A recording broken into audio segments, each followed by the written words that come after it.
Constable చిన్ని కావేరి బాలరాజులను తీసుకొని వచ్చి ఇంతకు మించి నేను ఇంకా లోపలికి తీసుకురాలేనమ్మా అంతవరకే అని చెప్పి అంటాడు. దాంతో అక్కడ ఉన్న బాలరాజు అయితే సరే బాబాయ్ నువ్వు చాలా మంచి పని చేసావు, మాకు చాలా రుణపడి ఉంటావు బాబాయ్ అని చెప్పి అంటూ ఉంటాడు. ఇక చిన్ని అయితే ఏంటి నాన్న ఇప్పుడు నువ్వు వెళ్ళిపోతావా, ఏంటి నాన్న ఎప్పుడు భగవంతుడు మన ముగ్గురం కలిసి ఉంటే చూడలేడా, మన ముగ్గురం ఎప్పుడూ కూడా కలిసి ఉండలేమా నాన్న అని చెప్పి చిన్ని బాలరాజుని అడుగుతుంది. దాంతో బాలరాజు అయితే మన ముగ్గురం కలిసి ఉండే రోజు త్వరలోనే వస్తుందమ్మా, మనకు ఆ మెమరీ కార్డ్ దొరికితే మనం కలిసి ఉన్నట్టే, మన ఇద్దరం నిర్దోషులుగా బయటకు వచ్చేస్తామని చెప్పి అంటూ ఉంటాడు.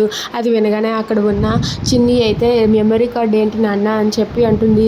దాని గురించి నేను నీకు తర్వాత చెబుతానులే, ముందు మనం నిర్దోషులుగా బయటకు రావాలి అని చెప్పి బాలరాజు అంటూ ఉంటాడు. ఇక చిన్నిని గట్టిగా పట్టుకొని ఇక మీరు సంతోషంగా ఉండండి అమ్మ, నాకేం కాదు, మీరు హ్యాపీగా ఉంటే నేను హ్యాపీగా ఉన్నట్టే, నేను వెళ్ళొస్తాను అంటూ బాలరాజు చిన్నికి ముద్దు పెట్టి వెళ్ళిపోతూ ఉంటాడు. ఇక కావేరికి కూడా బాయ్ చెప్పి అక్కడి నుండి జైలుకు వెళ్తూ ఉంటాడు. అది చూసి చిన్ని అయితే తట్టుకోలేక బాలరాజును వెనక నుండి కౌగిలించుకుంటుంది.